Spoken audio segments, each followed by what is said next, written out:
start? Yeah. Okay, so let's get started.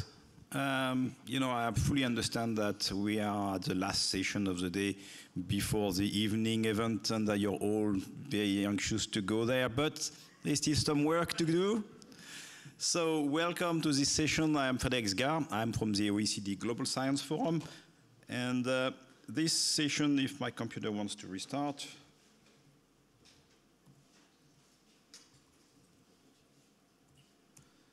There we are. Is in a follow-up of the two previous sessions regarding ecosystems of research infrastructure. And for this one, it is a little bit different in format, but let's first talk about the topic itself. Now, we've heard about a lot of things regarding networks, regarding large versus small research infrastructure, etc. And you know, examples of what people have been doing. But in this session, we really want to get our hands into the more detailed management, training, and networking processes. The idea is really to extract some ideas of what can be done to improve the ecosystems of the research infrastructure, focusing on the smaller one, the smaller size infrastructure. And around three main topics. The first one is governance and management. Governance of management may seem easy for a small infrastructure because you have to say, okay, it's not that many staff, etc. But it is actually challenging because many of the managers of this infrastructure, they're not professional managers because of the size of the infrastructure. And quite often they don't have the same resources to manage an infrastructure than a big one would have with a lot of staff, etc. So it is challenging, and here is the challenge is how do you get together, how do you exchange good practices between smaller size information so you can optimize your governance and the management of your infrastructure. The second topic is really important too, and we have heard that several times in the previous talks. It is about human resources, training, education. This is a critical element of any type of research infrastructure, but again, the challenge for the smaller size research infrastructure is that they don't have the resources that they would like to train the staff, to offer good career prospects. Quite often they actually don't manage the statute of their staff themselves. You know, it's part of the host institution or whatever, or they only have resources to offer small short-term contracts. And they have to train staff and they don't have necessarily the resources. Again, this is the role potentially of networks and synergies between infrastructure so they can help each other. And we'll hear about interesting practices of that. And the third topic, of course, is the ecosystem themselves and the local network that you can build. And we have heard that in the previous talk, that, you know, here we're talking about how do you do that? How do you build a network?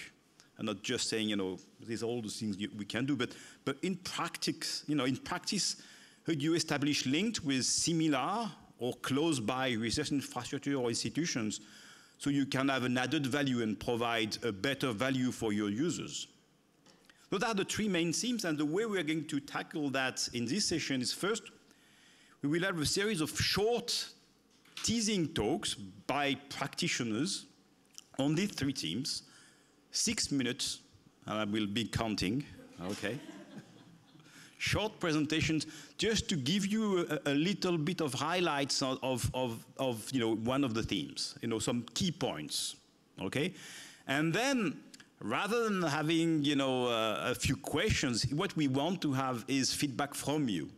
So we are going to have you contribute to the session. This is a working group, really, and not just a conference. So initially, we were planning to divide the room in 3 groups, but you're not that many, so I don't think it's worth it. What we will do, actually, is keep everybody in the same group, but get 15 minutes, about 15 minutes for each theme, okay? So we have moderators for each theme here, and we'll have rapporteurs, and they will take note, and potentially we have, you know, we can scribble things. And here what we want is, we have a few questions prepared in advance, but we want to ask you, okay, you know, from your experience, you know, on training or networking or governance, what did you do which you could share with each other? And from that, we will extract some interesting points that will be reported tomorrow for everybody. So we want something practical in this session. Okay, so without further ado, we'll get started with the presentation, and I think our first speaker is Sally Chambers. I'm not going to go into all the bios, you have got that in the program, so just say she is from Ghent University in Belgium, and she is from the Center for Digital Humanities. Can I leave? No, you need that, so I'll take the computer away. Will I see the slides? Yeah, go on. Thank you.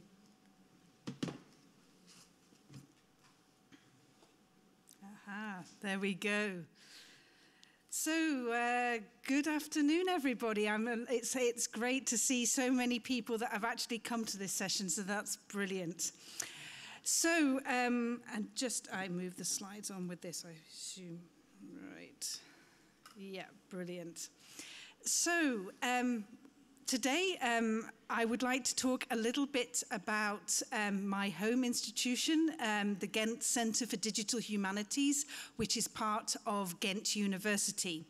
And I wanted to use the case study of moving from a core facility to becoming a national coordinating institution, the DARIA experience. So DARIA is a European infrastructure for the arts and humanities. So I don't know how many people have heard of DARIA in the room. Yes, great. So around about a third. So all 3/3 will have heard by the end of the day. So I'm really looking at the institutional context. So in my own university at Ghent University. So the Ghent Centre for Digital Humanities, or Ghent CDH as it is known, is an institutional infrastructural node. So we have 4 service clusters in the area of arts and humanities. The first one is digital heritage, looking at how we can provide digital collections, virtual exhibitions, and participatory methods together with citizens around the theme of digital heritage. Geospatial analysis, which is more familiar, digital text analysis, and then collaborative databases such as linked open data and social network analysis in the context of the humanities. So we can be seen as an infrastructural node in the European infrastructure that is DARIA. And of course, each of the different countries, and Ghent University is located in Belgium, has a national infrastructure as well. So we're part of DARIA Belgium, and we are together with many different research infrastructures, digital humanities centers from the various different universities. So the idea was, when we were setting up DARIA Belgium, we should have a digital humanities research center like Ghent University in each of the different universities. And here on the right, you can see we're also part, because Ghent is based in Flanders, we're part of the Flemish research infrastructure roadmap as well.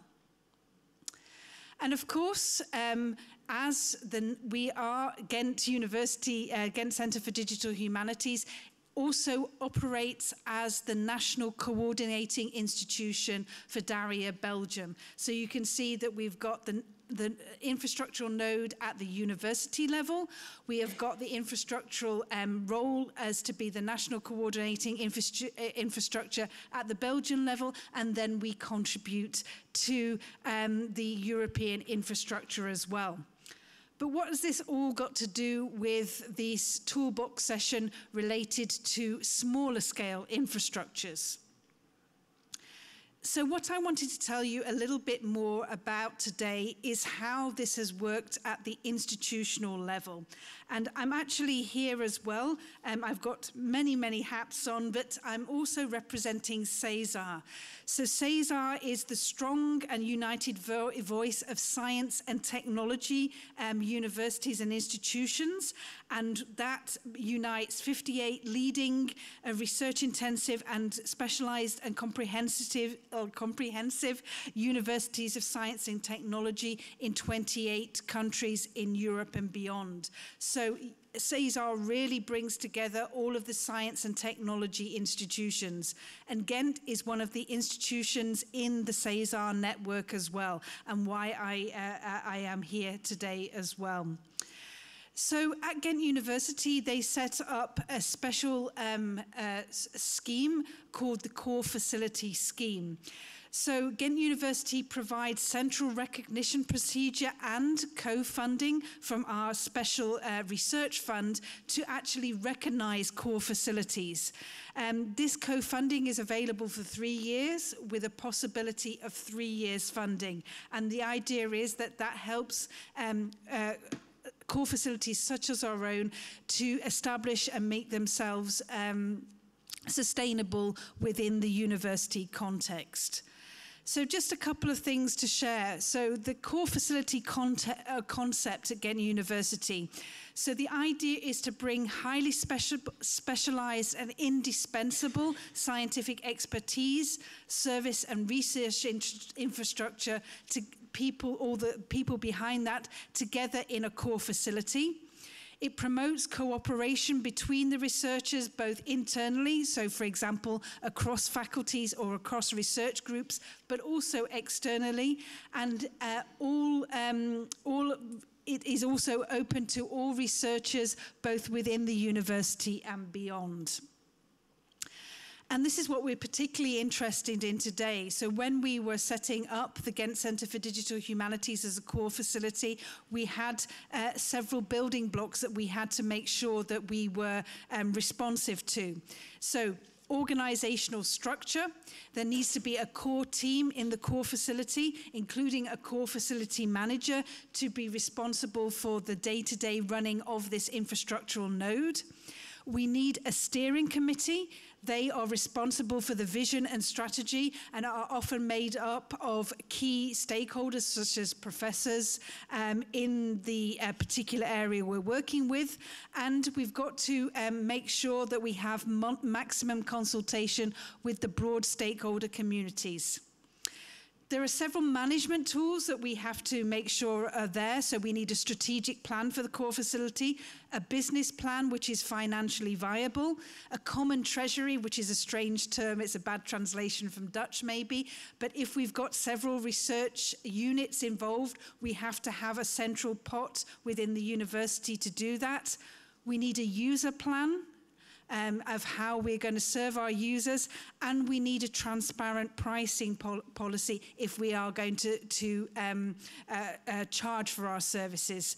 And then there are other things such as, 1 minute, that's great, other things such as hosting and logistics, where are we based in the university, and IT and communication. So things like a reservation system, so if we provide services, how do users contact and know when they're allowed to use the system. We need to make sure all of the outputs are linked to our research information system and have ORCID IDs, and we also need to use the corporate identity of the university. And we were recognized, Ghent Centre for Digital Humanities was recognized as a core facility in June 2022. And the takeaways, 3 takeaways which we can have in the discussion. Diverse and multiple roles of universities in research infrastructures. I think that universities are not often, they're often seen as more users of the infrastructures, and we need to be seen as the drivers behind the infrastructures. This core facilities can help the strategic recognition of core facilities of research infrastructures within the university context, and can help have a strategic approach to research infrastructures at the university level. And that is really important for having sustainable management and operational modules, but also most importantly for the retention of highly skilled staff. So we prevent brain drain. And last point, CESAR has just published a new position paper on science and technology infrastructures. So it's in the slides, take a look as well. So thanks very much. Great. Thank you very much, Sally. Just to go on the sort of same areas of governance and management, Lavanya, PREMVARDHAN. I'm not sure I pronounce that well, but you'll tell us. From Institut ICRI. So just, this is to advance the slides, yeah? All right. Right. So this is the Toolbox session on small and medium-scale research infrastructures, and that goes by many different names. You say tomato, I say tomato, but they all respond to the characteristic of being research resource providers. And some of the smaller ones and the medium-scale ones might have small budgets, but that doesn't mean they have a small impact. They can have a big impact. And indeed, I'm representing the EU Live network, where the core facilities working group comes together to leverage the common experience and forces to speak on behalf of what covers about 120 to 132 core facilities and the 15 members. So what did we do to leverage our common experience? One critical need was to acknowledge and cite core facilities, especially regarding the contribution to the data lifecycle. It's an old charge. It's not like we discovered it, but the point is we put it front and center of our agenda. I mean, I have citations going back 20 years, but it's even older than that. So why?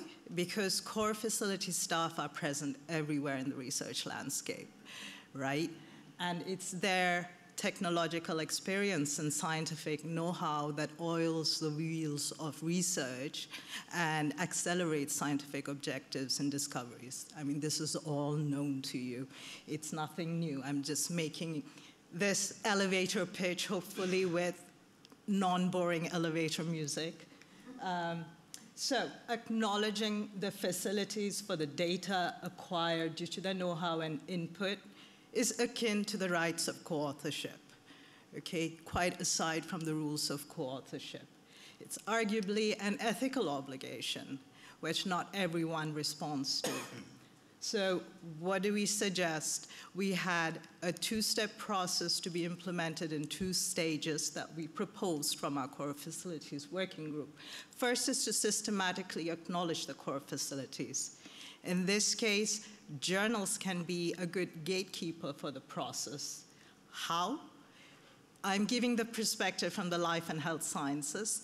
So the MDAR forms are a place where that can be used to make this check. In fact, EMBO Reports has a question in the author checklist. I think they started last year, saying, have you used a core facility? Do you need to acknowledge them? Take it further, make it compulsory. Once you say you've used a core facility, maybe they can automatize the process and just feed it into the acknowledgement section. Very nice to propose these things. It's a different thing to implement it, I realize. Alberto ZIGONI will say more about that, perhaps. So what's the payback? It's at least twofold immediately. Your acknowledgement count that funding agencies sometimes use to fund you becomes a reliable KPI, and thus it feeds into the sustainability of the core facility as well as its staff, because their career progression can be linked to the acknowledgement count, but it also motivates and incentivizes them when they're cited, or even if the core facility is cited, they can bask in the glory of being part of that system, right? So, but with recognition comes responsibility. It's not a free ride, it's not a free lunch, whatever you call it, dinner, social event like we're gonna have tonight. Include core facilities in data citations. Please note, I say data citations, not DOI of data, because data citations include the core facility and the operators. So what does this do? It ensures that you have quality control of your raw data, your analyzed data, and the data archiving, so you play into improving research quality and making data fair. So it's a virtuous cycle. Okay, so I would invite you to read our publication from our core facilities working group. You're not fast enough to zap the QR code, but it's in EMBO Reports, and there's a few more details about it. Oh, somebody is doing it. Can I get 10 seconds? So in the same vein of making acknowledgements. I have to thank all the members of the Core Facilities Working Group of EU Life, the EU Life Office, and France Bioimaging and Core for Life for endorsing the commentary. John Sinema from France Bioimaging was also co-author with the working group. And here are two other points in addition to the accurate impact assessment, which is important for the management model, about what contributes to coherent governance structure, as well as who funds the core facilities. The push-pull of how you're governed and managed can become a real challenge, but we can discuss that during our working group. Perfect timing. Thank you very much. Our third speaker is Alberto ZIGONI from Elsevier. Now you're going to ask me, what is Elsevier coming? Well, as we have seen, measuring impact, assessing impact is very important. Alberto. Thank you very much. Good afternoon. And if you can put up my slides, please. Yeah. So we're talking about governance and management. And governance and management need evidence and data to be done properly. And we've heard from Lavanya a great pitch about making sure that publications, scientific outputs, which is the first output that is enabled by core facilities and research infrastructures, can be tracked. And we've also heard about all the difficulties in tracking research outputs. I'll add data because we're about evidence. I'll add a data point to that. Agilent Technologies, the vendors of scientific instruments, ran a survey in 2019 interviewing about 250 research facilities managers in the US. And they asked a very simple question: how do you track the publications? And in 66% of the cases, the best cases, it's done manually, where manually means someone scours databases such as PubMed or Scopus or Web of Science, trying to look for signs of facilities being mentioned somewhere in the articles. And 20% of them, they simply give up and they don't do it. As I was walking around and talking to some of you in the conference, I come up across this again and again, because in the annual reporting, you have to report on publications, and it's done manually, and it's cumbersome, and it's complicated. To the point that the Vice Chancellor of a UK university said, running a research infrastructure investment plan is jumping into the dark, especially for small and mid-sized research facilities, where the likelihood of being cited in the affiliations, for example, as a co-author, because one of your researchers or technicians is a co-author, is very low. So we have talked to a number of academic institutions, funders, and core facilities. We have identified 3 main use cases that we can support. And the most important has regularly been said it's the evaluate impact use case, but also showing what you can do with your facilities is important, and strategic planning and discovery. So we started to address the first use case, evaluate impact, and what we soon realized is that you have essentially to read the paper to find that information, because it's found in the full text. Even the data citation, or there's a name for that now it slips my mind, but the data statement in the article is part of the full text. In the materials and methods sections of the articles, you will often find mentioned the equipment that's being used. So that's the right place to look for this kind of information. And we have developed some sophisticated machine learning models that can read the articles, pull out the sentences that mention our equipment, and link that equipment to a knowledge base of equipment, such as a database of equipment that you have in your facility. And we've been running a number of projects with core facilities, with funders, with academic institutions. We basically ask them to provide a list of equipment or facilities of relevance for them. We create a corpus of publications using our Scopus database, which indexes over 25,000 journals from more than 7,000 publishers. Yes, publishers are a gateway, but there's many of them, and there's tens of thousands of journals. So getting to a standard will take time. So what can we do in the meantime?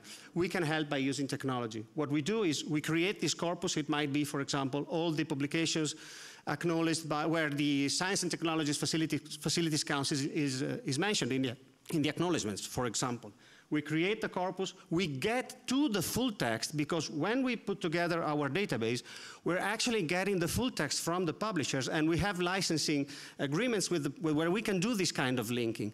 So we go to the full text, we process it with our data processing pipeline, and what comes out of the pipeline is a combination of equipment, or a beamline, for example, and the publication. And this long list can then be analyzed to make some sort of assessments. You can just simply have the list, which is already a good outcome, but you can also look at, taking advantage of analytics tools, looking at some additional measures of impact. For example, this is an example of one of our reports. We were looking at evidence that the research that was made possible at a certain facility was contributing to innovation from the point of view how many times are these papers cited in patents, for example. It's just an example. Another example might be as simple as, I have my website with all my equipment.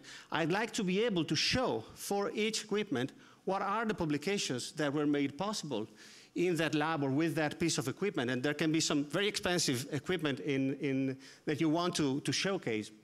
So we can also enable that, and we've done it. This is, by the way, the Technical University Eindhoven, which has been one of our early partners. So that's our contribution to trying to address the issue of management and governance by providing data.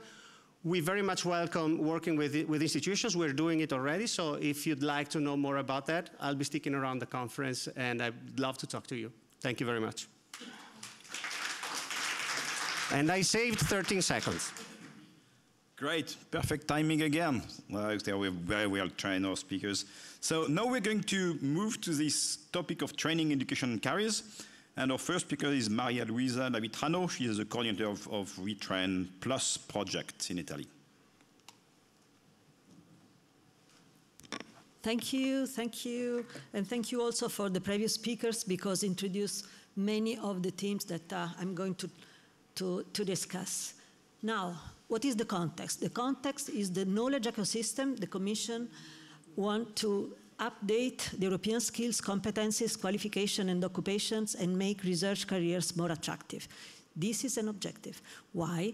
Because research infrastructure, core facilities that are part of our research infrastructure and are located in our universities and research centers need specific training. Why need specific training? Because of the peculiarity of the community. They perform research, they are research performing organization, they are service providers organization, they perform research actually, because to be a good service provider, you also need to do research. And they include researchers, operators, managers. And they have to deal to doing research, managing research tools, making impact, working with others, and also, the management of human resources. Now, the management of these core facilities and research infrastructure is a central issue to ensure an efficient interface with stakeholders and with funding and political institutions. There is the need to support research infrastructure and their core facilities to prepare the next generation of leaders and empower the current staff to develop long life management education specialized to tackle the specific challenges, to address the specific multidisciplinary educational and training needs, and Tanja will talk a lot about this. And most important, we need to avoid fragmentation. We all know that in all the research project funded by the Commission and funded by other funding agency, there are some money allocated for training. With this small money, we go nowhere. I mean, no real advance. So what we need, the challenges of management has been addressed by a previous project called RItrain, in which we define the required competency, the kind of competency framework for people working in research infrastructure and core facilities. And we mapped the existing training, and we found that the current management programs offered by universities and business schools do not really tackle the specific needs of research infrastructure and core facilities. And therefore, we started to develop a new program, a master a new curriculum for a master, and we delivered also this executive master in management of research infrastructure and actually also core facilities. And this master called EMRI is an international management development program tailored for the specific needs of research infrastructure and core facilities, and include several modules that fulfill actually all the competencies that are needed for people working in research infrastructure core facility. They are scientists, but they also need managerial skills.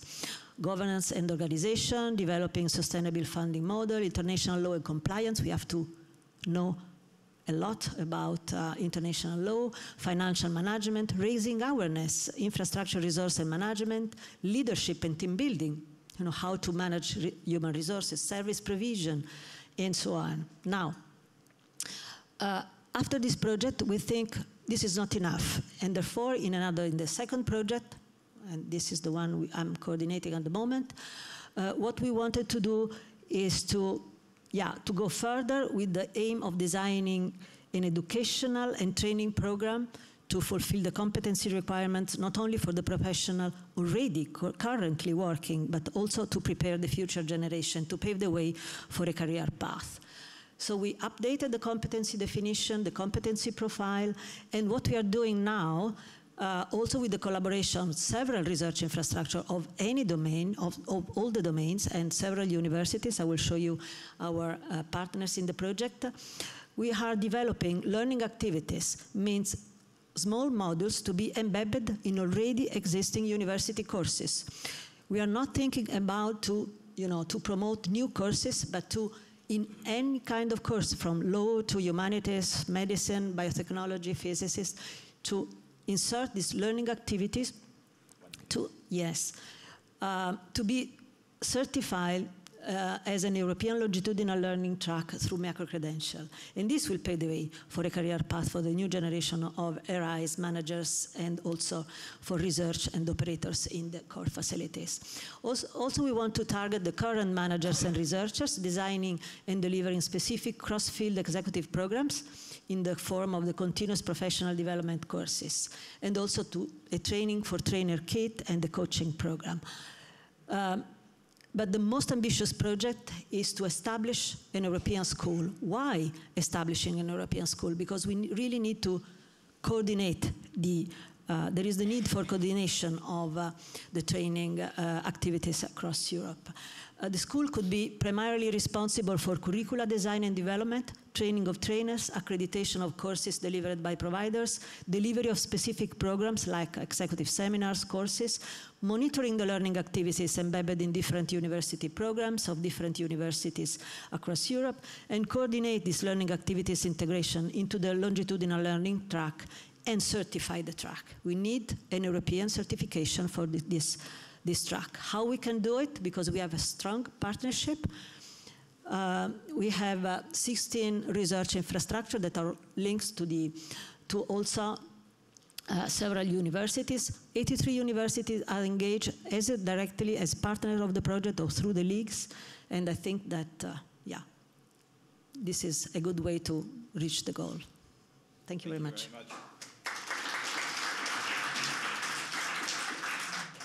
Thank you very much. That was very interesting. And now, just to move from the training the managers to training the scientists working into the research infrastructure, Tanja NINKOVIC, she's at the MBL, and she's a program manager of the ARISE training program.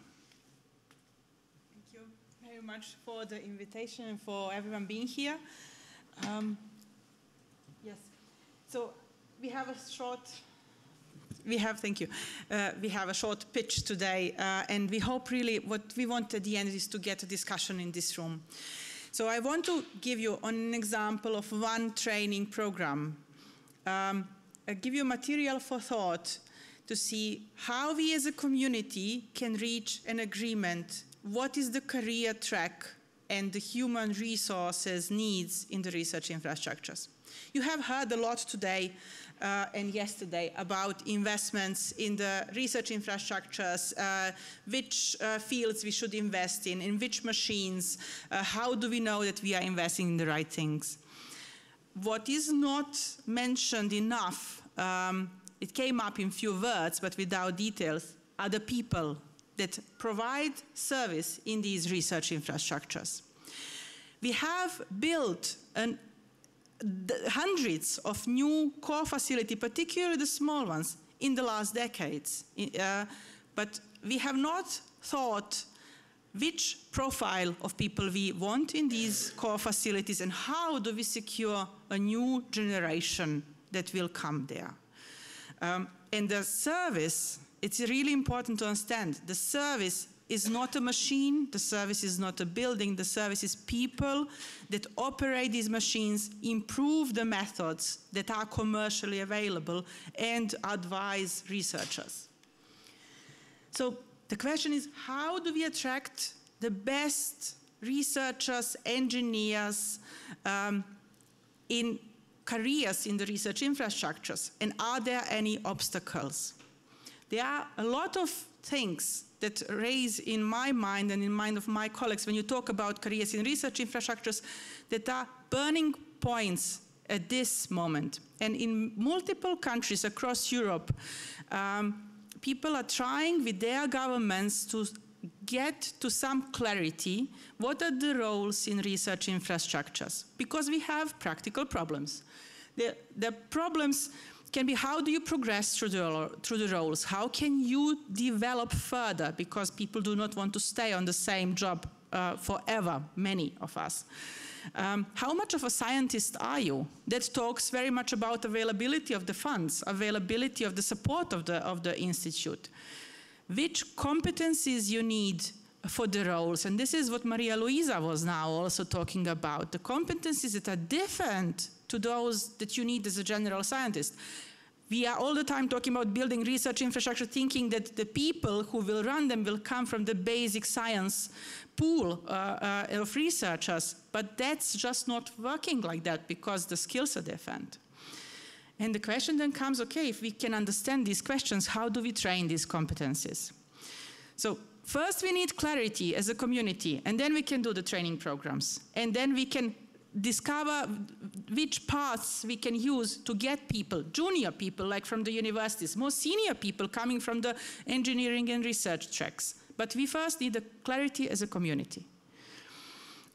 So in ARISE, which is the training program started by the EMBL, it is a molecular biology laboratory, European one, in Heidelberg, and the Marie Curie Action. We are currently running a 3-year fellowship program, and we have developed a set of tools that we would like to present to you as one of the models that we can use as a starting point for this discussion. So we have looked at the number of systematizations done in the US, which was not finished at the end. It was just an overview of what is available in the US in the core facilities. But we have also looked across European core facilities. What are the roles that exist? And we are not talking about job titles, but really the roles in the core facilities. And the most important ones, it's very simple. One needs 3 pillars, and you can then give them different names, which is a scientific specialist that supports users, it's a developer, an engineer that improves the technology, and the different types of operational and strategic managers. This is the simple view how the roles can look like in the core facilities and how the progression between them can go and where you can go if you want to leave this career track. Having this clarity will help us attract best people because we can tell them where they are going then later if they want to leave us. Yeah. We have also developed a list of competencies that are not technology specific, and you can find it on the website, that is the EMBL, one of the EMBL institutes, which lists which competencies you need to support users, to manage their projects, to manage the research infrastructure part, which overlaps with what Marialuisa was also talking about, to do innovation, technology transfer, and ethical legal aspects. And these are all things that you don't really learn as a basic scientist, but you need them if you're running research infrastructures. Putting all of this together, we have then developed a curriculum that we are training to our fellows and that we hope that will grow and be changed and adopted, improved by the community. It at the moment includes 60 topics, and we are providing training with over 40 partners of RISE. Fellows also do technology development so that later on they can improve technologies wherever they go and not only run the operation. So, and when you have such competence framework, I know it's not very familiar for many of the scientists. It's a very useful thing because you have the list of competencies for the jobs. It's very easy to design the courses. Then you know what you're doing when you're designing the training curriculum. You can make a map like this and say, these skills you'll develop through these courses and vice versa.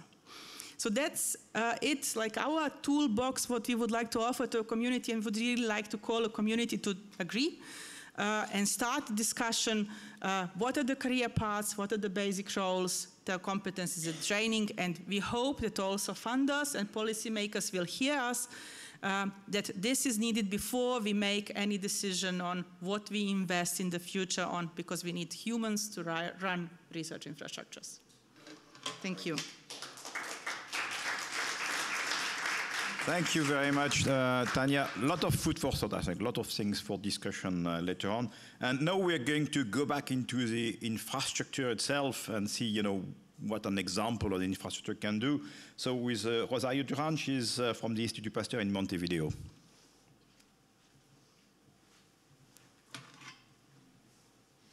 Okay, thank you very much for the invitation. Today, what I would like to tell you is a little bit about our experience at the Institut Pasteur of Montevideo, and specifically on the career inside core facilities. So to introduce our institute,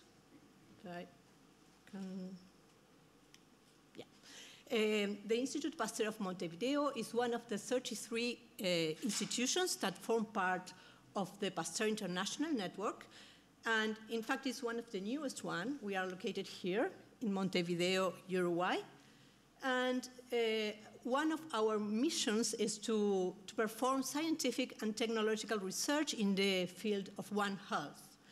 So this is a relatively young institute, was founded in 2006, and one of the flagship programs of the institution was the installation of technological platforms. So we started with these platforms here, from structural biology to transgenic animal facilities. And in our country, most of the equipment we were incorporating in this technological platform didn't exist before. So it was really quite challenging to put all this to work. And not only because we don't have previous experience on the equipment, but we also don't have the staff with the skills needed and with the vocation to run this platform. This was lacking in our country and even in our region. So during these 15, 16 years of life, at the beginning, we were very few people, around 20 people with 8 head units, 3 associate researchers. I was one of these researchers, and 11 permanent technicians that in fact were PhD students that couldn't find another way to have a stable job, so we started running and working in these facilities. 15 years later, these facilities have evolved, they have split, we have incorporated new ones, but mainly they have growth. Now we have around 90 persons working in the core facilities, which represents around 35% of the total scientific staff. And we also, the profile of the people working there has changed a little bit. As you can see, we have technicians, but we also have technicians performing PhD students, and we have much more researchers than at the beginning, and postdoc and postgraduate students. So over these 15 years, we can say that one of the main challenges we have is to recruit and to retain the talent people and the trained people in the core facilities. So as this was, I think, to be a discussion, what I would like to share with you is the main questions we made ourselves during these 15 years, and we have debated a lot about that. And these were, for example, how to promote the interest of the scientists and the technicians that were working in our technological units. And one big question was, should the technological units perform research by itself or not? This was not clear at all. For some users, it was really not clear. For the people working in the units, it was really something that they were interested in doing. Also, how to maintain the resources, the human resources, updated with technologies that advance very quickly. How to get recognition. We have been talking a lot about this. It's really a problem for people working at core facilities. They help to solve scientific problems, but they don't get recognition for that, most of the cases. And how to advance or how to have a career path inside these core facilities. So I think we have found some answers for these questions that are local, that apply for us.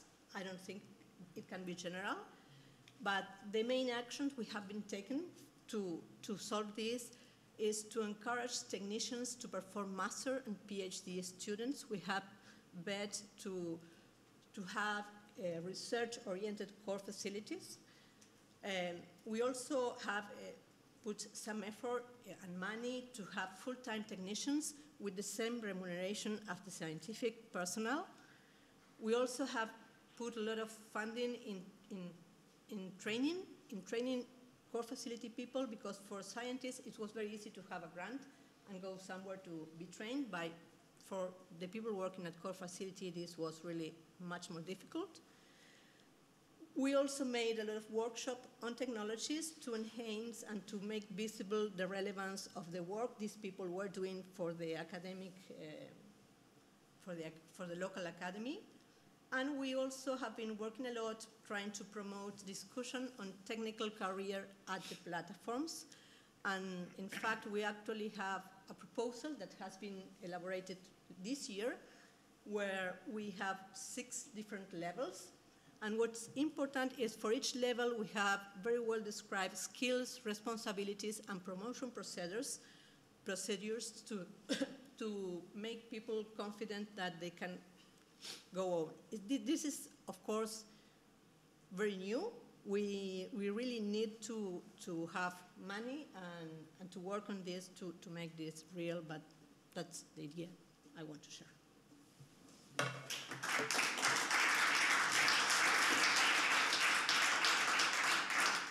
Again, a lot of very interesting questions, and I think the issue here we'll be discussing is how can you translate one model to another infrastructure, and what is the mobility of one career structure to another infrastructure, so you can offer more mobility and more career prospects. I think that will be interesting to discuss.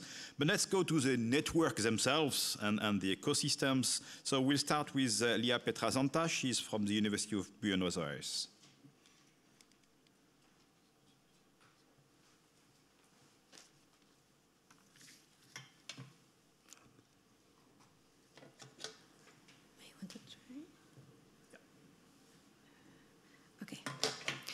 Thanks for the invitation. I will talk about the origins, the goals, and the organization of the National Microscopy System. I have participated as an imaging scientist in the organization, planning of activities and consolidation of the system. In 2008, the National System Program of Large Instruments, Facilities and Databases emerged as a joint initiative of the Ministry of Science, Technology and Innovation and the Interinstitutional Council of Science and Technology. The main objective of the program is to promote an effective use of the resources, a better organization, and also it's okay, and also access to scientific databases existing in the different S&T organizations. So they established a registry of existing equipment and also services in the country, and the result was a national mapping of research infrastructures. The S&T organizations reply to the survey, reporting the number of the kind and the number of equipment or instruments, the data collection, and also they inform about the operability conditions, and very importantly, the access criteria to the services provided. And the result was the Argentine national systems originates from the detection of the needs, demands, and deficits common to the science and technology organization. And so the goal was to have an answer to coordinate solutions in order to improve or to optimize the efforts and also the resources. Actually, we have 18 national systems, and the national microscopy system was the first created in 2008. And how do we participate in the system? The pathway is very, very, very simple. Once the centers register their microscopes in the system and agree to have at least 20% of the available operating time dedicated to the provision of services to external users, then the centers can apply for funding. And the funding is directed to upgrade, to maintain, and also the equipment, and also for training of human resources. The mission of the national microscopy system is to generate, execute, and coordinate policies that contribute to maximize the use of large microscopes used for research infrastructures. And actually, it comprises 100 centers and members with 195 microscopes registered, and we can see on the map that they are distributed throughout the country. And very important, we have more than 6,000 users in the system. How to get information, how to access, we can access to the system's information is very simple. We have different tools. One of them is a search engine where you can use interactive map, or you can gracias, or you can do a search based on the institution, the facility, the kind of microscopy, the one specific technique. Then, once you decided which microscope, you need to log into a booking, online booking system, and you can make a reservation for any facility microscope. This tool also allows us to follow the statistics of each microscope, each center, facility, or the entire national system. Of course, we have strategic plans published and infrastructure reports. And how it is organized is very simple. There is an advisory council where its members are representative of national agencies. And we try to work together with the authority. Thank you very much for your attention.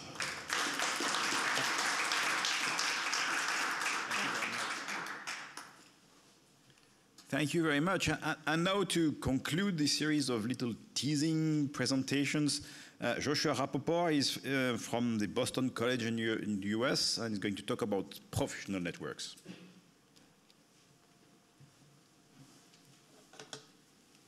Thank you very much. So yeah, today I'm going to talk about professional networking associations, two in particular, one that's based in Europe and one that's based in the US. That's me. As you can read from my background, I have a background as a molecular cell biologist, as a PI, as a core facility director, and now as a core facility administrator and research administrator more broadly. So core facilities, as I don't have to really say anymore, another type of research infrastructure is provide user training, support, expertise with highly skilled advanced instrumentation, workflows, and services. Core facility staff, such as core facility directors and managers, have to play many roles. They have to develop technologies, they have to do business management, they have to do training, and this is a lot of multitasking and a lot to do, and this raises a lot of challenges, especially where maybe you're the only technical expert in a specific region or even nationally. And so networking, mentorship, cross-training, other forms of support are really needed, and especially for those working in smaller facilities. I mean, I know I was running a facility where it was just me, and it was impossible, and I needed a lot of help, and these sorts of professional networking associations can really provide that. There are two that I'm going to talk to you about right now. And the first is the ABRF. The A does not stand for America.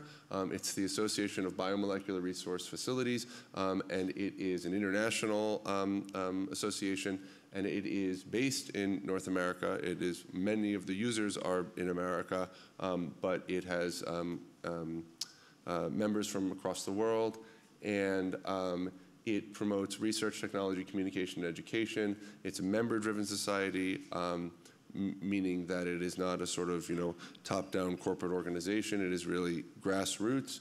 And one of the great parts of ABRF is the annual meeting. Next annual meeting is actually taking place in Boston. These are normally in the US. And the second association I want to tell you about is CTLS, Core Technologies for Life Sciences, and our president, Julia, is in the audience, and she presented earlier today.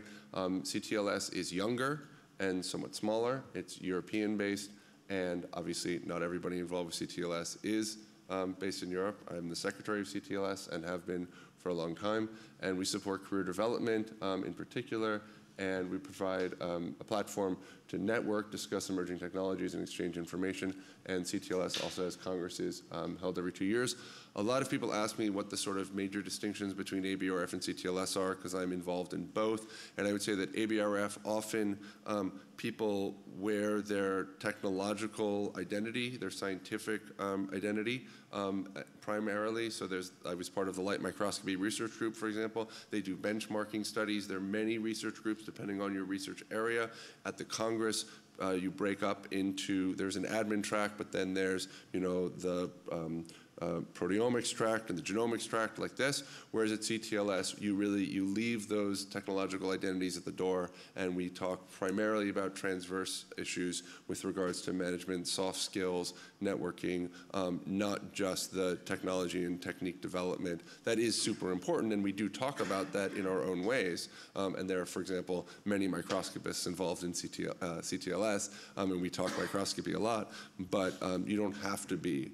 And actually, a lot of the most interactive members of CTLS are just research administrators and aren't even practicing core facility scientists anymore, like myself. That's basically it.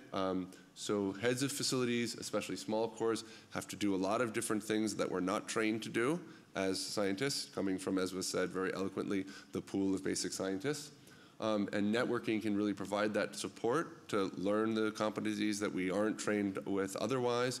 I know every stage of my career I've reached out to mentors for, hey, I just got this new job, what do I do, how do I do it?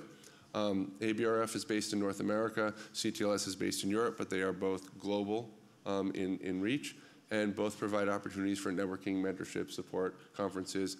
One of the things I want to say that I would say is a challenge or a limitation. So where I am now, I'm responsible for facilities that are in material science, earth science, outside of life sciences, and that a lot of the real grassroots organization that's taken place in this sphere that I'm aware of has really been in the life sciences. So I think incorporating more physical science, as was said, more engineering, more material science into this work is an important place for us to go in the future.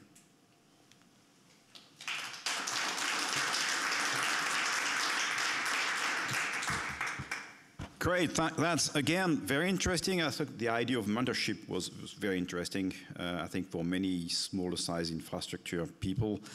So now is a time where you start working, but of course we're going to work with you. So we'll try to divide this last 45-50 minutes into 3 approximately 15 minutes slots. You know, starting with governance and management, and then going to training, education, and the last one on networks. And the idea is to have you providing input on what are the key challenges that you see in these areas, and do you have examples of good practices that you would like to share, and we'll, you know, take notes, and we could try to summarize, so to provide interesting options for everybody. So I will ask Sally to chair the first 15 minutes. If you want to come to the screen, maybe that's probably easiest. And then we'll go into the room and we're going to work.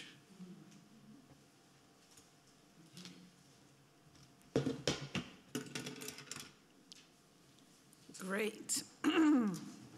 Brilliant. So we've seen many different lightning talks, and some of the different lightning talks which weren't under the governance and management were also very interesting. So I've been taking rapid notes as we've gone along. So Frédéric just asked us for key challenges and examples of good practice. So I've just got a couple of notes to sort of bringing us back to the governance and management. So firstly, what is the role of research infrastructures and these core facilities in universities, the strategic role there, and maybe we could have a think about that. I love this idea that both our colleague Antonio presented as well about, and our other colleague as well, presented about the idea of citation, both in data and in publications related to core facilities. And what about the retention of highly skilled staff as well? So importance of having solid business models and financial sustainability behind the different facilities. So let's kick off. Who would like to start with what are the key challenges in terms of governance and management when running core facilities? Does anybody like to kick off with that? And maybe we can. Yes, please. I think there's a microphone on the way to you. If you could say where your context as well. Yes, please. So I'm Mike Donoghue. I work for ICRI in France. And so I can give you a sort of how we do things and what challenge it addresses. So rather like in Ghent, so ICRI, for those of you who don't know, is about 10,500 employees in France. And we have a chief research infrastructure officer. And we also certify research infrastructure. And one of the challenges that we can see, so we've been developing that since 2017 now, so we've got a whole range of research infrastructure across France that are certified, and we have certification criteria, a little bit like you mentioned. And one of the things we find is the biggest challenge in large research institutions like our own is that many of our research infrastructure are actually cross-cutting across our departments, for instance. So we have sometimes some conflicting strategic roadmaps between departments, and we're co-running these research infrastructures. So that's a big challenge. And actually the certification process has helped a lot in that, because it brings all of the research managers together to talk about research infrastructure needs. No, thank you very much for that. And those, the bridge is, if I understand correctly, bridging across departmental, and maybe this is also about this core treasury. That's maybe a bit of a strange word, but if you've got departmental pots of money and you have to put it into a shared pot, that maybe helps. I've got a thumbs up from there as well. Anybody else who would like to comment, or any of the speakers who were part of this session? I mean, yes, please. So, talking about the sometimes opposing forces, right? So I'd mentioned where you get your financing from.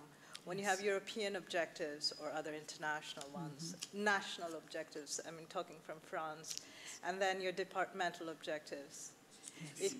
Okay, so if you don't have clear ground rules, and also tying into the presentations about roles in core facilities, what's the point of having 5 levels of roles when your core facility is 1 person with 1 instrument or 10 instruments?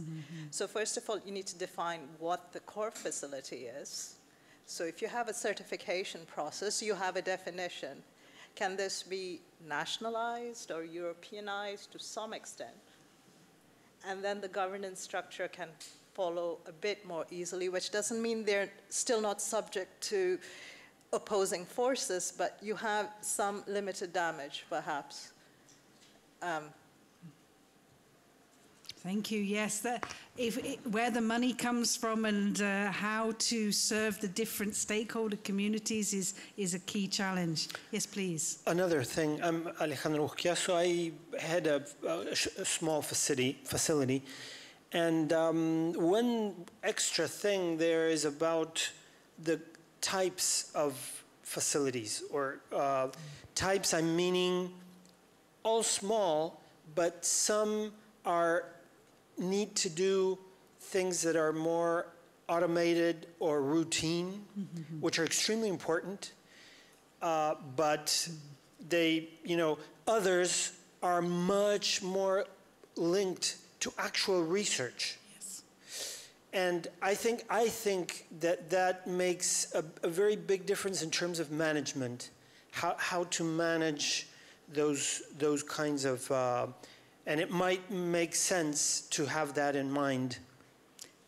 I think this is a very interesting comment, and I don't remember which of the speakers brought it up, but somebody said to be a research service organization, you have to sometimes do research yourselves. You did. And I think that is the sort of tension there is there. Are you just a service organization, or are you contributing to the research? And I think somebody was talking about can technicians also support masters, PhD students, and this kind of thing as well. And I think this is tension. Well, this is an interesting one. Please, yes, over to you, and then to our speaker as well. Yeah, I just wanted to make a comment. One of the ways I actually describe our services is that you've got a whole heap of postdocs that you can come and use for free, because that's kind of what it is. It's like having an extended set of postdocs that you can access and use that facility. So I think but the flip side, so they get to exercise their science brains because they get different problems every day, and that's fantastic. The issue we have in Australia is that we're very delineated into two streams. It's the academic, and then there's the professional. Yes. And on the professional scale, you can't promote between scales. The job has to change. So instead of like an academic where you go from promotion, you go up the scales, in the professional services, you actually cannot promote that person just promote that person. You have to change the job role that they've got to give them a higher service. So we're trying now to put a promotion scale into the professional services, but we've got whole heaps of, union issues, etc., and enterprise bargaining arrangements between unions and universities, and how they actually set up these scales. So there's a whole heap of things that we need to deal with there. But we've recognized the problem, and people are trying to shoehorn research infrastructure specialists into academic scales, and that's working really well until you actually have to get them into the professorial levels, at which point the professors don't like the fact that there's research technicians who are now professors. So that tension is coming, and we think that's going to be a major issue. No, this is extremely interesting. Perhaps I can just ask one follow-up question before you lose the mic. Is there, in your 2 levels of scales, are you as a, let's say, technical member of staff allowed to formally help promote with master's students or PhD? Are you allowed to do scientific activities, or do you have to go over to the other scale? If you want to supervise, you technically need a PhD to be able to supervise a higher degree research student. Non-formally, they do it on a daily basis. So they don't have formal supervision, but they train them, they build their experimental process, they teach them how to do fabrication. They basically act as the senior postdoc from that lab, but just in a different lab. Yes. So they do that, but yes, they're not formally recognized as supervisors as such. But, you know, a lot of senior postdocs in most labs would have the same issue. They're not on paper the supervisor, but day to day, they do the work. Yeah, but even less recognition. Yeah. But they will, again, we do the acknowledgement thing, so they make sure that they get on paper, the acknowledgement into our papers, etc. So we do try and make sure that that is recognized. But we've also made it very clear that when you take a role with us, your research career is over. Your personal research career is over. You are now everybody's research career. Every single client that comes through the door who puts out a paper is your success. And we build it like that. You don't get one paper a year, you get 200. Yes, that's a really interesting way of... Yeah, but I think for us, it's a really important distinction that we don't hire scientists, we hire scientists who are going to help other scientists. Yes, yes, thank you. I think our speaker wanted to comment, thank you. Some of the things you mentioned, I've heard from colleagues who were in the University of Helsinki about not switching tracks, and I was rather surprised that it happens in Finland as well. In terms of the service provision versus development, we've also taken a stand in some networks, such as Core for Life, that I have a colleague from there as well, where innovation is part of the role of core facilities. So I'm not sure how we can separate, even if you're a service provider, you still have to contribute to innovation. So we shouldn't reduce that aspect, right? And even for service provision, as a colleague cited a paper from long ago, why is it a dirty word if you pay for a service and it's automatized? You get PhDs are financed by money from the commission. Are they a service provision? But they're appreciated for their scientific input, whereas somehow core facility staff are the sellers of services. Sometimes, I'm not saying that's what you said, but we should have a different way of looking at the whole process. And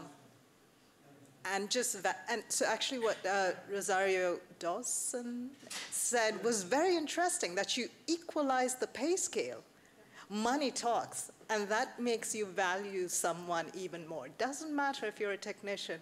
Too bad if the research professors don't like it. Hey, I'm making the same amount, I'm being valued. Maybe because it's Uruguay and it's much more egalitarian. I don't know. Thank you.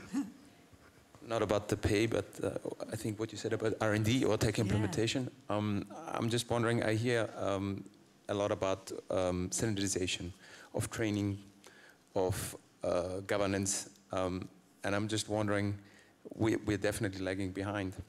But then if I ask to core facility directors, I always hear we have to start thinking or stop thinking in these organization and financial silos. This is NGS. This is a light microscopy facility. We have to think transversal, cross-facility workflows, whatever you want to call it, right? So I'm wondering whether we spend a lot of time and energy and effort now building up governance structures, but we actually have to be much more fluid if we want to depict the interdisciplinary of science. So I have no answer to that, but this is something that keeps me up at night. And I'm Daniele Seroldoni. I'm the CEO of the Vienna Biocenter Core Facility. Thank you. I think we've already got a response. Yeah, I just wanted to reply because that makes sense absolutely, and I think we can work at develop that. Maybe also taking some of his insight is that maybe what I'm trying to. I first just tried to describe what we have. Like we do have some facilities right now that provide a service that does not require actually doing research. but maybe that's bad. So maybe what you're saying is we should always incorporate those services as part of some other facility that would have several sides. One of them could be providing a routine service, but then, yeah, as you say, you have other roles that are needed.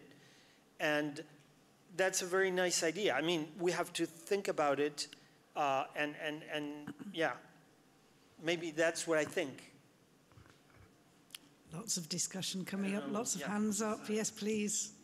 If we can keep on the governance, and in 5 minutes we go to the careers and training, because otherwise we stop and it's more difficult to follow. This was about governance. Yeah, but it's, we sort of derive a little bit on the career track.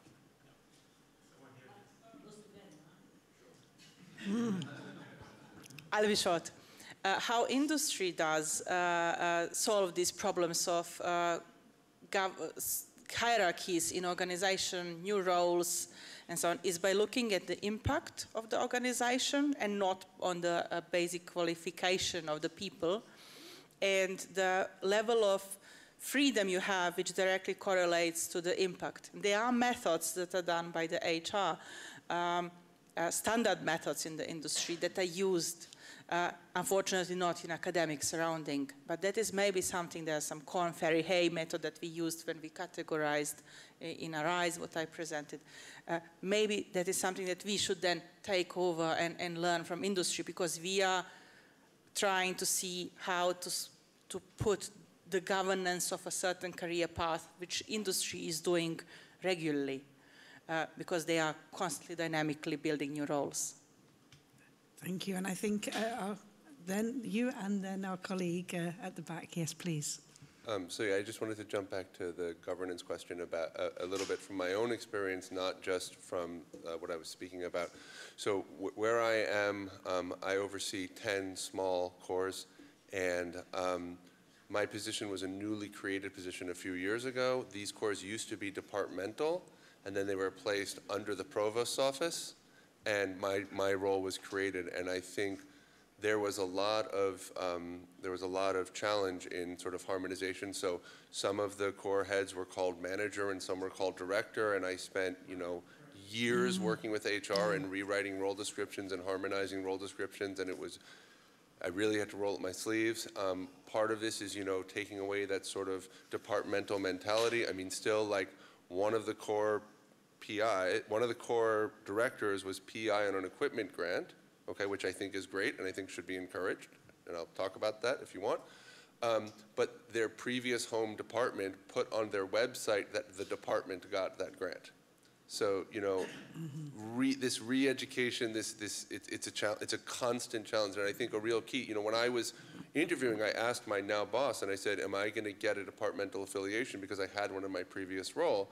I was a research professor in cell biology, as well as being a core director, and we decided that I should be totally department agnostic. Even though I'm teaching in biology on the side, I still have only a role in the provost's office.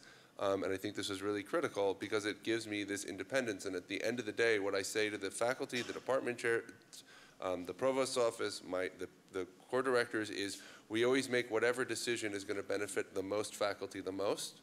We're not looking at this department. And we make capital equipment decisions when we hire core directors. It's all that is just the message we hammer home all the time is what's going to and anything that's going to be multi-department, multidisciplinary is always going to be emphasized. No, thank you very much for that valuable comment. I think there's a colleague behind. Okay, thank you. I was just thinking about this governance of career track. So what we have in our center is like we have this kind of Y career. So you have researchers and you have specialists. They're the same salary levels, more or less same qualifications that you need to progress. But still there is a layer on top of that, which is culture. Yes. Like you can have it exactly the same, but when you open a position for a researcher, you would say, well, but we shouldn't start here, we should start here. And if you open a position for a specialist, you just go for the low level.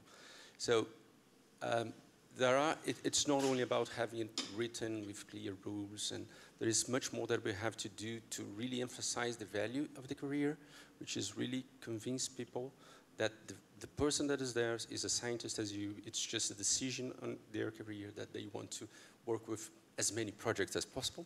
Yes. As you said, like they want to work with all the projects they have access to instead of one or two. So it's just this level of this level of culture. It's really, I think it's really important. Yes, extremely important. And maybe I could just ask the question back to you as well.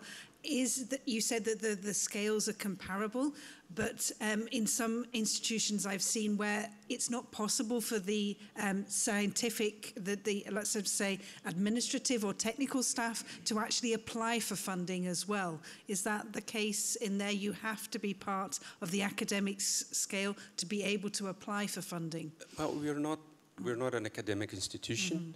Mm-hmm. We are a research center, and yes, I think just the researcher career would be able to apply, but it is not really written there, I think. Okay, thank you, thank you. Yes, please. Last question. Yes, great. Thank you. Thank you. Yeah. I'm not going to talk about now from CTLS, not from my own experience and work we did, at least in Sweden, when I thinking about what you say, that you have departments. You have to get rid of the departments. This is the first thing. If you want, 20 years ago, there was a little bit more than 20 years ago, it was private money coming from Wallenberg Foundation, a strong foundation in Sweden, that get money to build core facilities on the southwest area of Sweden, Lund, Gothenburg, with the different universities. Was money private, was money from the universities. The idea was to run for 5 years. 5 years after, they have to be integrated into the universities. That was 2000. In 2005, the universities have to take over. We were very lucky, maybe, because we got one person called Tommy Nilsson, that he was very involved in the core facilities in EMBL. And when he came to us, and he was the manager and heading that moment in the transition to go to the Gothenburg University, he really fight and make it clear that the core facilities have to be at least the ones came to Gothenburg University. Another story happened with Chalmers and Lund. All of them, they have disappeared, by the way. The only ones have survived was the ones there, and we were created as an organization, as a called department, if you call. The name we have core facility organization, with all proteomics, genomics, imaging, name it, all of them. But we were a facility with a head that it will have the same as a prefect, that talked directly with the dean and with the vice chancellor. That's the head, and then you have the managers and the different core facilities. You have that's the governance. You have a line that go from the vice chancellor, dean, head of the core facilities, and the managers that we run the facilities. We were free to do what we need to do in our facilities, and I talk directly to the head, and the head talk directly to the dean and to the vice chancellor and discuss our problems. And this head go to the same meetings than all the chief of the departments, because it have the same position. Then if you clarify that from the beginning, we don't need to fighting with the money from the departments. The money we get for us is the money from the facilities. That have made our life easier. The colleagues that have similar facilities in other universities, like Chalmers, all these universities was fused into the departments. The instruments finish it in the hands of the PIs, and more or less in some way, until, but we stay there and stayed there, and now we are all all our facilities, just not local or regional, but they are nationally, and some of us internationally. I think the important thing is to get the facility, make an organization like the research institutes have, that make it easy. I know that this is not very simple, but it was a fighting at that moment, and the university allowed to do that, where it give us freedom to do the job as a core facilities. Wonderful, that's a great best practice to follow up on. Thanks very much for everybody. Very live discussion. and this discussion really, helped me in chairing the discussion about training. It is true that we need to define what a core facility is, because it's not a platform, so made by one man or lady running an equipment. So we need to define what a core facility is, what a research infrastructure is, and then, the governance. But it is true, and Tanja was very exhaustive in their description, we really need to define the roles inside the core facilities. And having defined the roles, we need a proper training. Proper training means to define competency profile, a competency framework for, specific for all the roles. Yeah.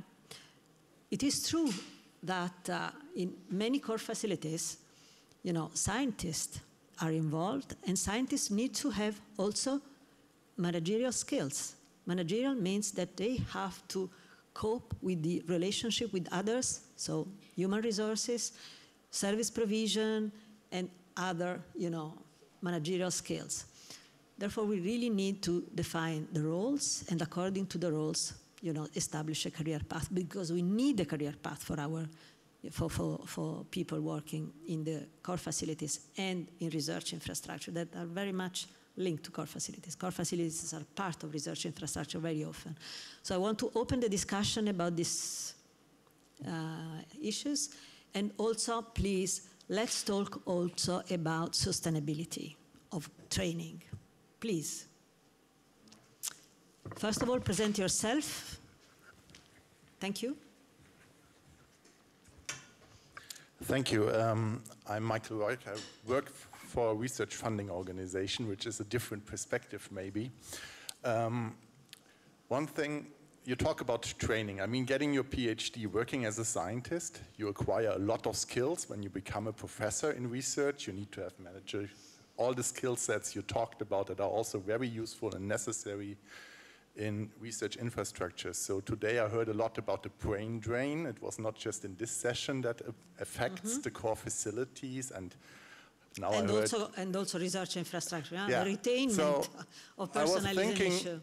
I mean, the brain drain also affects, of course, academia, but I mean, when you look from the academia perspective, the role and the purpose of academia is to train people to advance society, advance the economics, and so on. So where do the people go to that are affected by the brain drain? Go they into joblessness, or do they get very good positions working at industry and other things? So basically, isn't it, it might be a little provocative, but isn't it an asset that you generate a brain drain? I mean, you need a base that's sustainability, but it's an output that you generate.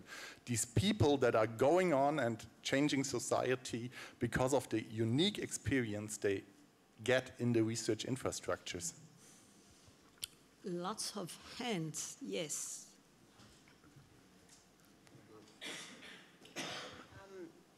We're one of the people who create the brain drain. We strip people from all over the world to come to Australia. I'm one of them. So brain drain is an important part. I won't call it brain drain, sorry. It's creating a skilled workforce. And that's what we do in Australia through our facilities. But what we shouldn't be doing is dragging all of the really great people, PhD students, from the places that don't need to lose them, bringing them to Australia where we could generate them ourselves, but we bring them in, and then creating our skilled workforce from there. That's real brain drain. And I think we'd all agree that what we want to do is create the skilled workforce, and we will do that, but we need to be able to create a career structure so that when we do have people who want to stay there, we can give them something that they can actually have a career with. Yeah, people stay when the institution is attractive, and there is a career path. Yeah, I would just like, maybe it's more or less the same. Like, brain drain, to me, it's not necessarily a good expression, because it looks like that you can force people to come, and actually you can force people to leave. you know, like what is bad for the system, in my opinion, is that kind of scientific diaspora that we are living in some countries, that people cannot stay. And then they have to leave. They want to stay, but they cannot stay. So that's bad. That we have to somehow deal with. But like career movements, you know, like going for different places, going for use something that they learn in one place in another place. That's good for the system. That's good for science, and it should be encouraged. The problem is when we realize that we are not offering conditions for the people, or career conditions, or any kind of scientific conditions for people that want to stay in that institution or in that country. I think that we have to separate, and that's why maybe like brain drain is not necessarily, I think, a good expression.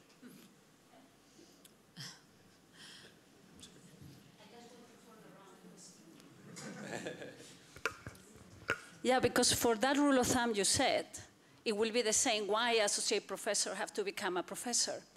I mean, I cannot be agreed with that. I think it's provocative and I like it, but I think you need to have a career progression everywhere. Mm-hmm. Another situation is that the people wants to go. Of course, I'm one of this brain drain that went from Spain, and we are very well known in Spain. Unfortunately, scientists have to go, even now, I think even more. But I would say, and then I will not become a professor because I'm planning to leave to another university. I think you need to have a career progression as well, because of the recognition. We need recognition, and I think this is the problem we have in the research infrastructures. Sorry.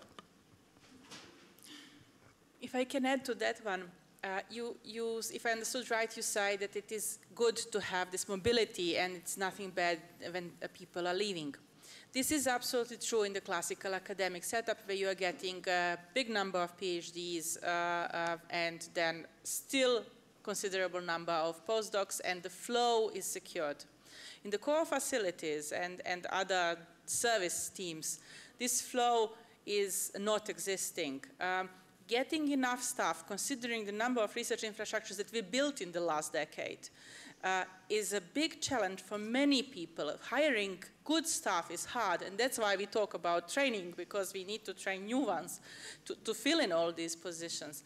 And every person you lose is really hard to replace. So that's why I think people are talking about brain drain and in a sense of loss in this situation. But we can solve it. Just. Yeah. Actually, I want to come back to what my neighbor here said. I think it is a lot about culture within the academic community. I remember that until a few years ago, we set up in the Netherlands this new program on recognition and reward. And it was specifically geared towards, the teaching academics, that they would be better rewarded. And then I said, being from research infrastructures, can we also include the technicians and the people that are serving in the infrastructures and making sure that it's run? No, it was not for them. No, this was only for academics. So it is actually a cultural thing. And it is something for the academics to recognize their support staff in these kinds of research infrastructures, the managers, the technicians. But, so it has to come from them, because at the moment they're stopping it, I believe. Thank you very much for this comment. Yes, Les. Yes, please.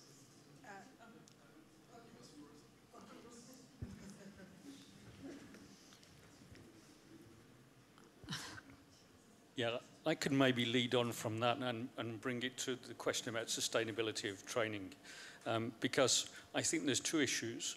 The first one is when you start to create core facilities, rather like we heard in Ghent and what I said earlier about in our organization, you need to educate scientists about research infrastructure, because that's the key to make them understand that you need to train people with specific skills to operate research infrastructure. And you also need to educate scientists to understand that they need research infrastructure. Now, we're here in a conference on research infrastructure, so we're all into research infrastructure. But there's still a lot of scientists out there who don't actually recognize the key importance of research infrastructure for their research. they might think that actually research infrastructure are in some ways parasiting research funding and so forth. So I think there's two things. If you want to develop training for research infrastructures, you need to educate the whole community about the needs for research infrastructure. So it's both the research infrastructure itself and its potential user community. Thank you for this comment. Let me say that this is exactly what we are doing, and one of the aim of this new project, RItrainPlus. What we want to do really is to start educating at the level of the BA, starting from the BA and then master degree and then PhD degree, the community of students, of the importance of what does it mean research infrastructure, what the roles are in the research infrastructure, and how to acquire the skills. And slowly, slowly, through this acquisition of educational modules, also to pave the way for a long learning track, of competencies certified at the end. And therefore, people completing the path really can have, an accredited curriculum to enter a research infrastructure or core facilities with a specific role, and then can acquire later on, postgraduate, also other courses to, proceed in their career. Yes. Coming to the brain drain, I think I see brain stagnation as more of an issue that needs to be trained with respect to core facility careers. It's translation of those skills.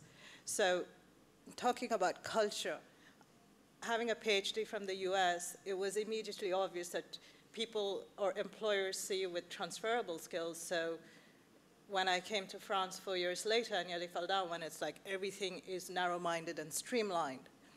And that's changing now. However, when it comes to core facility careers, what is transferable and how, because not everybody might want to stay in that loop, right? Not everyone's becoming the manager. Not everybody wants to. Sure. But what can we think of in order to do that, to make a plan where they can find other options outside that? Is industry coming after them? I'm not sure. Can we make industry come after them? We should try to do that, in fact, and not be afraid of creating those links. Just to drop a comment about Can you speak at the microphone, please? Just to finally, and the brain drain issue, eventually the students become the masters or the mistresses. So it's not a problem when we move from one country to another. I did more than 30 years ago, so it's...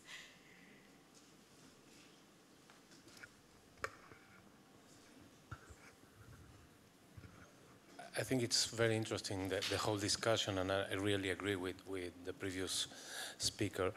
But perhaps one thing is the history of the research infrastructures. And for example, I have a medical background, and if you think about recognitions, the role of medical doctors and people who are medical doctors but are working actually in research infrastructures but giving support to patients. And also the girl that talks today from Canada and Nigeria. So in medicine, perhaps because of more years that we have, of course the clinician is the one that is in touch with the patient and receives a lot of credits. But nobody in medicine will acknowledge the important role in medicine that biopsies or scans have for actually for the clinician jobs. So what I think that is that we need as a whole system to recognize that for doing good job, good research, we need very good research infrastructure. And that comes to what I want to mention is the vocation. So I think that after research infrastructure are already installed, people are going to select to go into a research infrastructure because that is what they want to do. If they are well recognized and they have promotions, are incentive politics. And that is, for me, is a key point. So at least from my medical background, this is how I see this problem. Well, vocational comes when you are attractive. Of course. Yeah. Yep. When you do very important things and there is a rewarding for what you are doing. So really, this is what we need to demonstrate. So I just want to link together something that Daniele said with something that Marialuisa said, which is you were talking about the sort of transversal, meaning integrating across service lines. And you were talking about integrating between, I would say, education, teaching, training. And one of the things I've been thinking about a lot, and this is literally just something that I think about, I haven't really moved forward, but in a university setting where you have core facilities and you obviously have undergraduates, master's students, PhDs, so we call these research infrastructures, which means they're for research, but they can also be for teaching. And I mean, Julia and I would never teach somebody how to use a microscope without explaining a little bit, at least, of what light is and what diffraction is, and this, we're not just saying, click this button, and turn this knob. Like, I can't, you know what I mean? So I think there's got to be some next level where and it's complicated because, like, in the U.S. system, especially if you have NIH funding, National Institutes of Health funding, there are rules about what you can and can't charge for and how and I don't know, that's why I haven't done anything about it, but there's got to be some next level where we're using these same resources, but for the education of students at the same time as research training.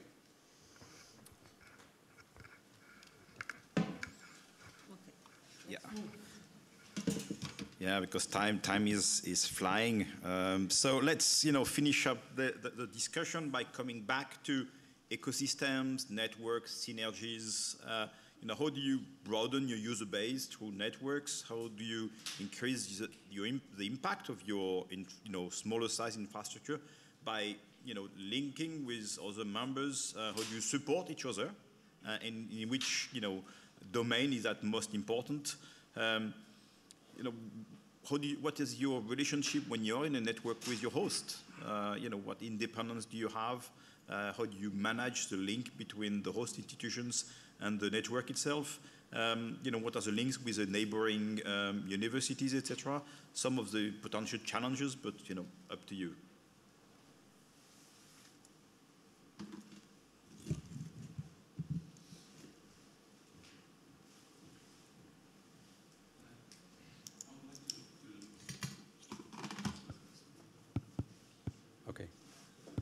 Okay. I would like to link the last comment from my colleague there to networks. I think training is one of the key things of networks. Like some large facilities play a role in training, but we really have to have like entry-level equipments with people that can train young students deeply in the techniques. But there where you have time. There you have really like the microscope for you. You can take like days sitting in the microscope and showing concepts and discussing that. When you go for large facilities, that would be something different. You can be trained in like more advanced techniques, but that's something that you cannot really have all the time available for that. So one of the, I think, key aspects of how we build this collaboration, this network things, is how we plan the training across the system, across the clusters of infrastructures and across the different levels of facilities.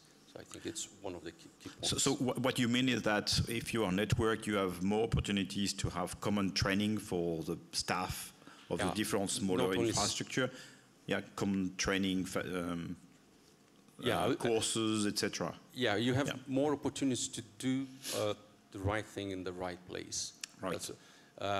We experience, for instance, we have entry-level systems for cryo-EM, and since now things have changed a bit, but there was no cryo-EM in the country, so we are kind of having to train and to provide all the levels of support in the same place, and that's not really feasible. Yeah. You have to have like a network of equipment, entry-level equipment, so that people can get their introduction to the technique in a place that actually there is time for that. And then they can evolve in the system going for more specific techniques. So that's something that has to be done. Anything else?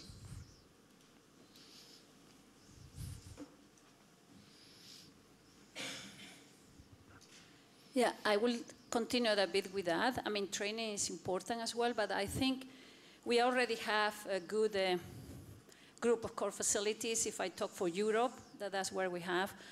I think we have found as well where people do the best as well. We have started 2 big projects. One of them is a BRAVE project, the other is a SCREEN project, where the facility is going to do where they do the best. And we just made the sample travel around the facilities logistically.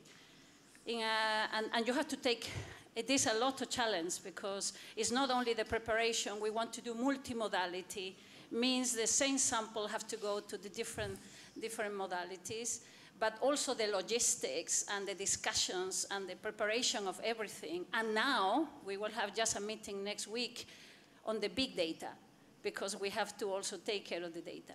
Then I think the networks, for me at least, and I have to say that, of course, I have been moving all the time. I'm Spanish, I'm working in Sweden. We are 9 people in the laboratory, and no one is repeating country. That means it's multicultural and and the way we work is always collaborating and networking. And that was the only way to actually get where I am right now. Definitely, 20 years ago, if we're discussing now what core facilities, 20 years ago, that was absolutely non-concept.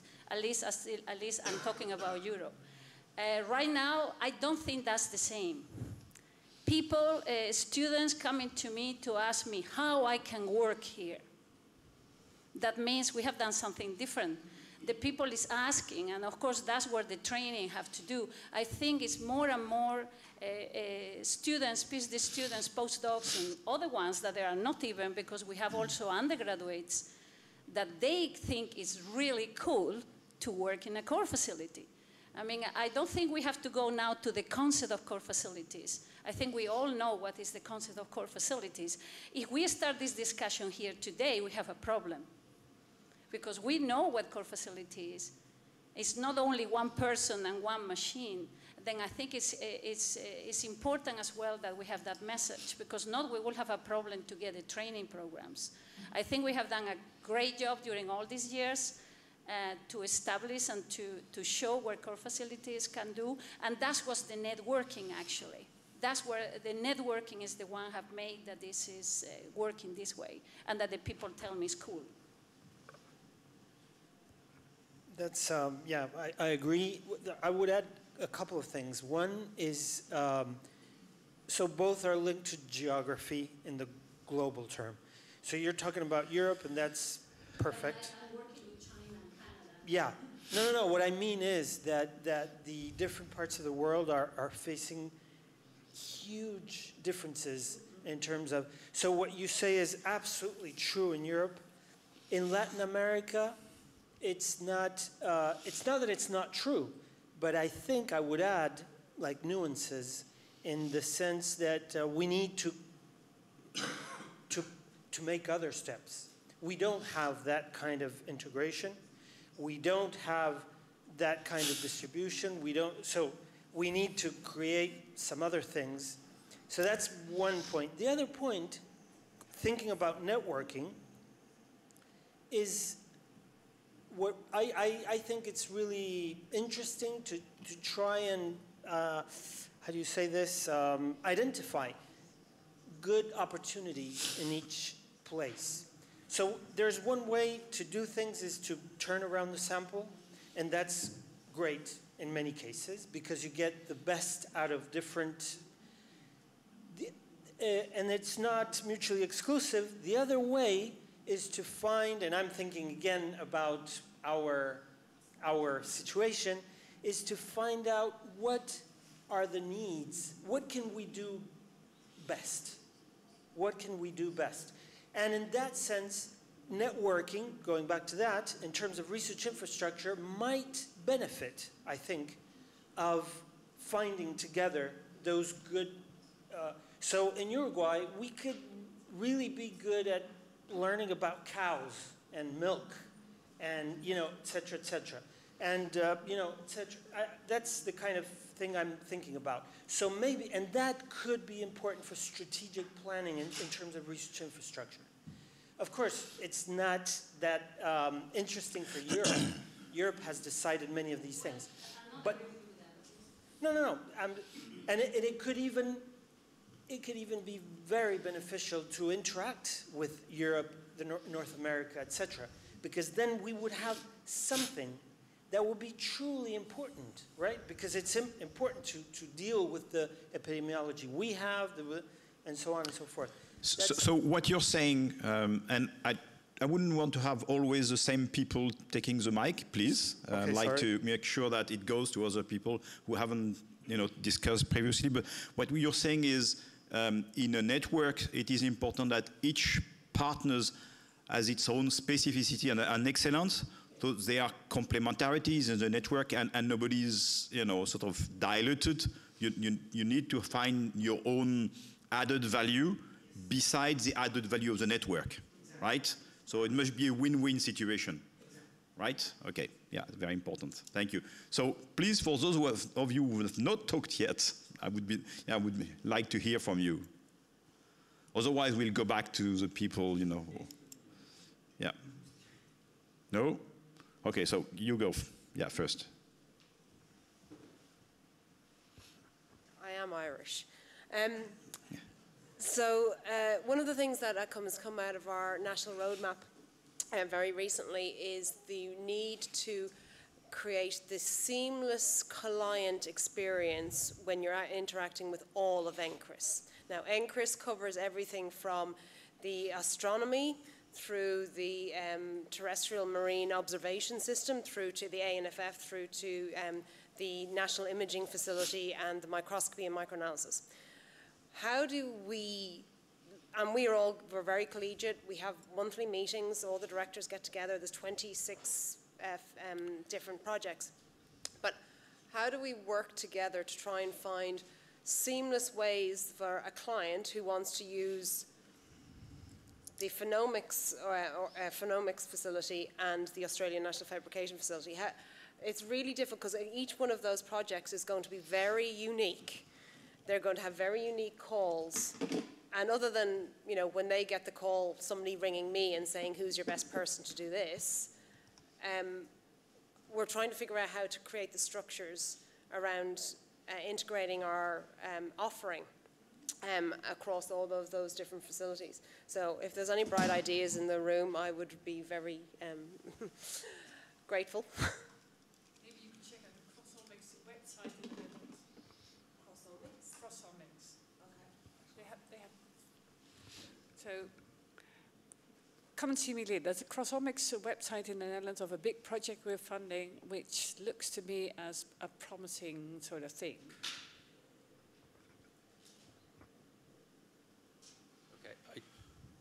May I just, no one else. And just adding to what Alice said, there are some problems. For instance, just came to my mind the discussion that I have with a colleague.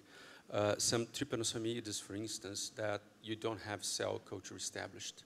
So you actually have to go to the patients, and there are bioethics involved. So you actually have to have your research infrastructure just by the side of that area that has the infection.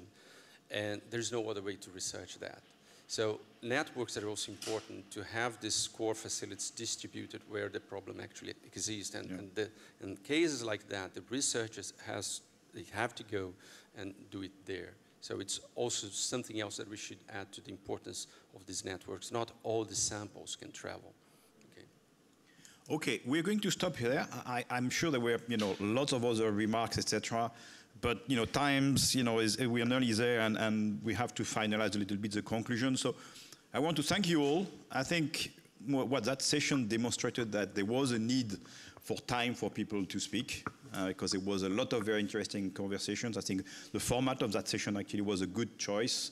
It allowed you to provide some feedback and not just a few speakers to say, you know, their experience.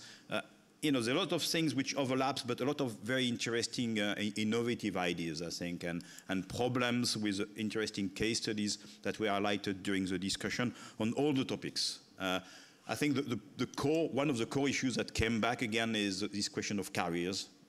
Certainly, I've heard that in nearly all of the sessions during this meeting.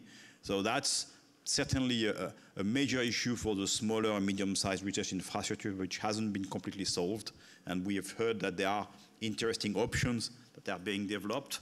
I think regarding the governance, again, it's not completely stabilized, and there are different contexts, which means that you need different options for that. It has to be adapted to the local context, statutes, etc. And so you need different options. And regarding ecosystems and developing networks, I think what we discussed at the end, that you have to be in a win-win situation. There shouldn't be no loser when they join a network. But that, if it is the case, then it can bring some really added value, because you can do things that you could not do isolated. It's a 1 + 1 = 3 here, sort of syndrome. It allows you to reach out new projects and new users that you couldn't do alone, but it has sometimes some difficulties, and you have to take into consideration. So thank you very much. I think everybody learned a lot. I want to, clap everybody. And I look forward to meeting you again during the night, this evening event. Thank you very much.